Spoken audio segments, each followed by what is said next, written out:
हैदराबाद से सामने आ रही है। हैदराबाद में वक्फ संशोधन बिल को लेकर भी विरोध देखने को मिला। यहां पोस्टर दिखाकर नमाजियों ने विरोध जताया और पोस्टर पर लिखा वक्फ बचाओ संविधान बचाओ। ये देखिए, आज ईद उल फितर के दिन भी किस कदर नाराजगी यहां पर वक्फ संशोधन बिल पर मुस्लिम संगठनों की है, मुस्लिम समुदाय के लोगों की है। आप देख सकते हैं यहां पर बाकायदा देखिए पोस्टर्स हाथ में लिए अपना विरोध जताते। हैदराबाद से आप ये तस्वीर देख रहे हैं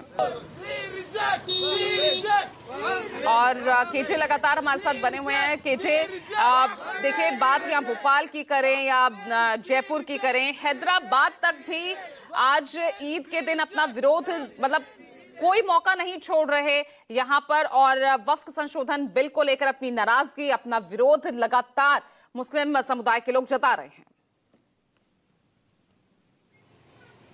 जी बिल्कुल, देखिए हैदराबाद में चार मीनार के पास बने, चाहे मक्का मस्जिद की बात हो, चाहे ईदगाह की बात हो, शुरू से ही यहां पर वक्फ संशोधन बिल के विधेयक में जब भी नमाज कोई होती थी, चाहे फ्राइडे की नमाज भी हो, उसमें लोगों को बताया जाता था कि इस बिल में क्या खामियां हैं, सरकार को किस तरह से सुधार करना चाहिए और मुस्लिम संगठन या मुस्लिम पर्सनल लॉ बोर्ड क्यों इस बिल का सरकार के विरोध कर रहा है। तो इन्होंने आज ईद की नमाज के बाद एक पोस्टर बनवाए थे और पोस्टर बनाकर सरकार तक अपनी बात पहुंचाने की कोशिश की थी।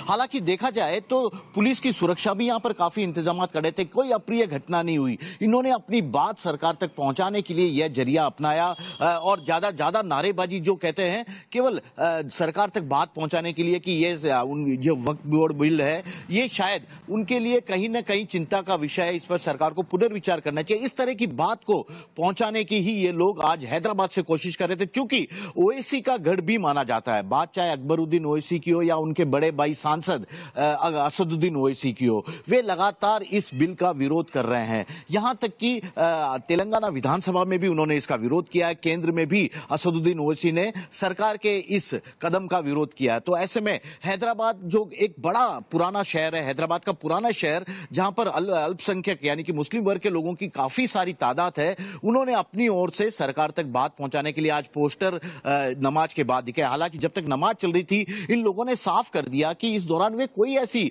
घटना को अंजाम नहीं देंगे जिससे कहीं तनाव बढ़े। वे तो केवल अपनी बात सरकार तक पहुंचाने की कोशिश कर रहे हैं और यही कारण था कि काली पट्टी भी बंधी हुई थी, हाथों में कुछ तख्तियां भी थी और नमाज के बाद ही यह सब कुछ हुआ। और वहां पर काफी सारे चार मीनार के आसपास देखा जाए तो काफी सारे वहां पर भाग्य लक्ष्मी का मंदिर भी है। तो ऐसे में वहां पर जो हिंदू समुदाय के लोग खड़े थे उन्होंने भी देखा कि हाँ, ये अपनी बात सरकार तक पहुंचाने की कोशिश कर रहे हैं और इनका एक तरीका हो सकता है जो शांतिपूर्ण तरीके से उन्होंने किया था।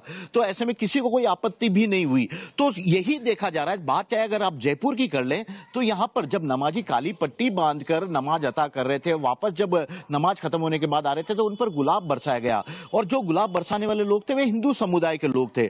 उनको यह भी पता था कि सरकार के प्रस्ताव का विरोध कर रहे हैं, लेकिन अपनी भावना को बताने की कोशिश कर रहे हैं, अपनी शंकाओं को सरकार तक पहुंचाने की कोशिश कर रहे हैं कि क्यों वे इस बिल का विरोध कर रहे हैं। तो ऐसे में हिंदू समुदाय के लोग जो फूल बरसा रहे थे उन्हें भी कोई आपत्ति नहीं थी। उनको लगता था कि सरकार तक ही अपनी बात अपने पहुंचा रहे हैं। अब सरकार को तय करना है कि आगे किस तरह से वे बढ़ना चाहती है। लेकिन जो सौहार्द का माहौल जयपुर में आज देखने को मिला, दो अलग तस्वीर, एक तरफ तो काली पट्टी बांधकर नमाज अता की गई थी और दूसरी बार जो नमाज पढ़कर आ रहे थे उन पर फूल बरसाकर हिंदू समाज के लोगों ने आज उनका स्वागत किया। तो एक ये तस्वीर काफी सुखद कही जा सकती है और उन लोगों के चेहरों पर एक करारा तमाचा भी कहा जा सकता है जो गुटों में बांटकर, जाति समुदाय में बांटकर कहीं ना कहीं तनाव उत्पन्न करने की कोशिश करता है। तो जयपुर से एक बड़ा संकेत गया है आपसी सौहार्द का और हैदराबाद से संकेत एक बड़ा देने की कोशिश की गई है कि सरकार को इस समुदाय के लोगों की शंकाओं पर भी ध्यान देना चाहिए